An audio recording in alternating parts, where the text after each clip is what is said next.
Welcome back. This is the second module in the 6-part series on challenging behavior. In this module, we will provide a quick review of the previous module, talk about functions of behavior, and then learn about ABC data collection. Before getting started, let's take a moment to review some of what was discussed in the first module.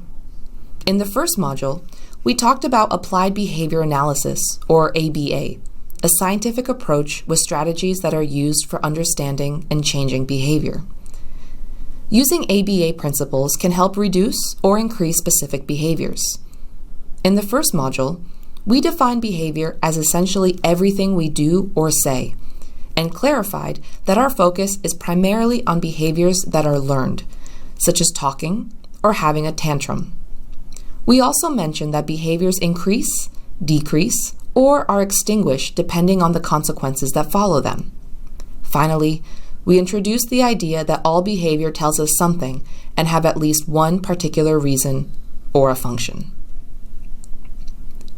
As we mentioned in the last module, to effectively change a behavior, we must first understand its function, or the reason for the behavior. It is only after identifying the function of a behavior that we can attempt to decrease it or replace it with a more appropriate one.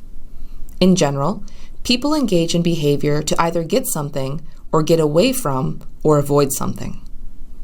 It is safe to say that most behaviors serve one of the following 4 functions or purposes: seeking attention, escaping or avoiding a task, accessing a tangible or an object, or seeking some kind of sensory input. Although there are 4 functions of behaviors, in our modules, we will be mostly discussing challenging behaviors that provide attention, escape, and tangibles. It is also important to remember that one behavior can serve different functions. For example, Danny may hit his brother to get a toy car, or to get his mom's attention when she is working, or to avoid doing his homework by getting into trouble. Even though we see one particular behavior of hitting his brother, the purpose of this behavior can vary greatly. So, how can we identify the function that it is serving? The first behavior function we will discuss in this module is attention seeking. Children may seek different types of attention. It doesn't have to only be positive in nature, like smiles, high fives, or praise.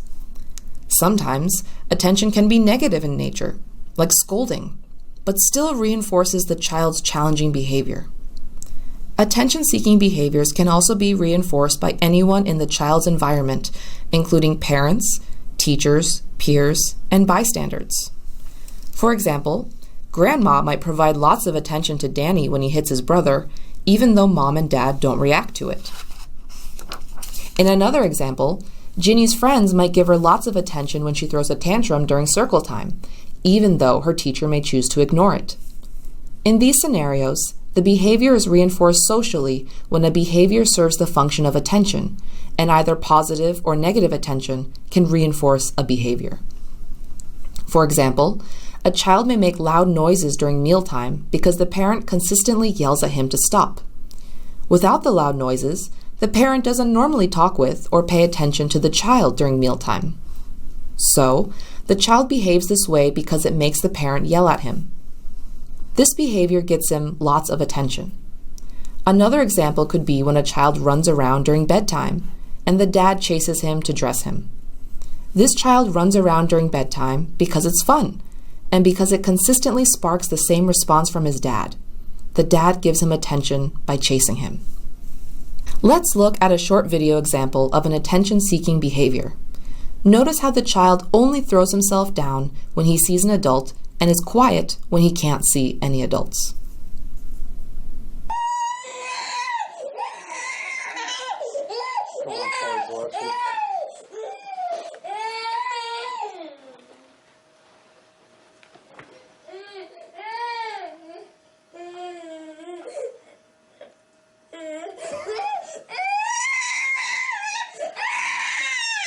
Go back to the kitchen.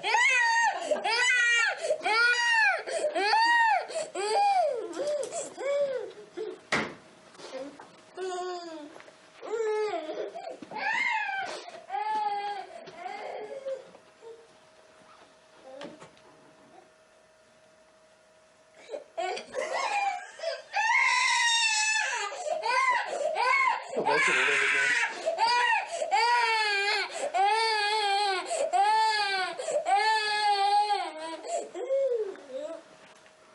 It's already starting to get up.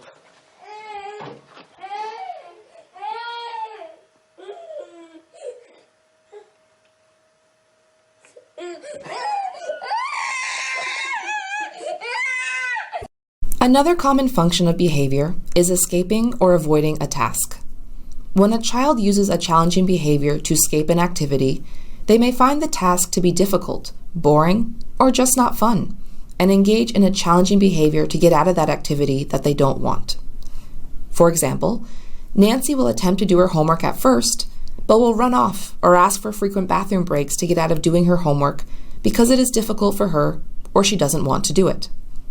Moreover, these behaviors with escape function may also happen before the non-preferred activity starts. For example, a child throws a tantrum to avoid eating at the table, which is an activity the child doesn't like to do. The last function of behavior we will discuss in this module is obtaining a tangible object or activity. Children may use challenging behavior because it helps them gain access to various objects or activities, such as an iPad, toys, going to the playground, out to recess, the trampoline, or food items.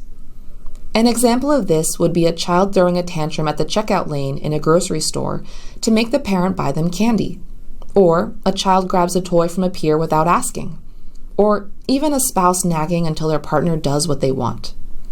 These challenging behaviors in the examples gave access to specified desires, objects, or activities. Now that we have reviewed 3 possible functions of behavior, we will discuss how to identify them in a specific situation. Taking data on a behavior that we are concerned about is the first step in planning how to change it. It is important to find out how the behavior is giving the person what they want by collecting the information on what happens immediately before and immediately after the behavior that we want to change. Collecting data in an organized way will help us understand the purpose of the challenging behavior. It will also guide us on how to change the environment and replace the challenging behavior with more appropriate behavior. The process of collecting data is typically referred to as ABC data collection. The person who is taking the data will first observe the child and record the following. The letter A stands for antecedent, or what happens immediately before the challenging behavior occurs.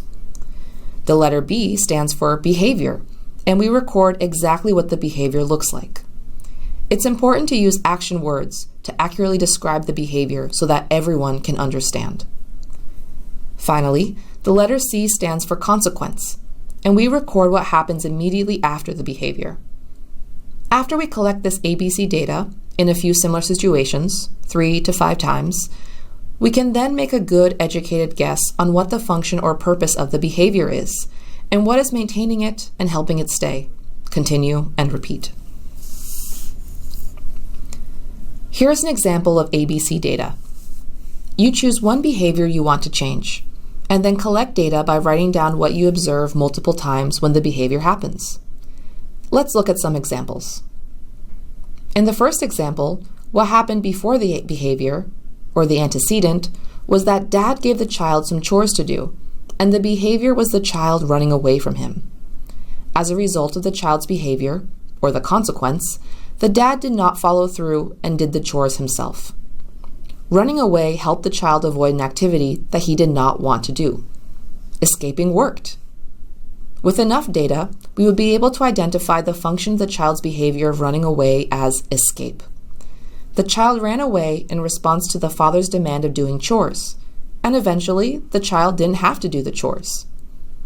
In another example, what happened before the behavior, or the antecedent, was that the child did not receive any attention for a while because mom was talking on the phone. The behavior was that the child screamed and cried.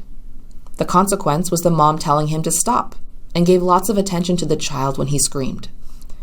With enough repeated data, we would also be able to conclude that the function of the child's behavior, screaming and crying, is gaining attention. Now it's your turn. In these 3 scenarios, what functions do you think would fit the best? Remember to first think about the antecedent, or what happens before the behavior. Then think about what the behavior looks like. And finally, the consequence or what happens immediately after the behavior.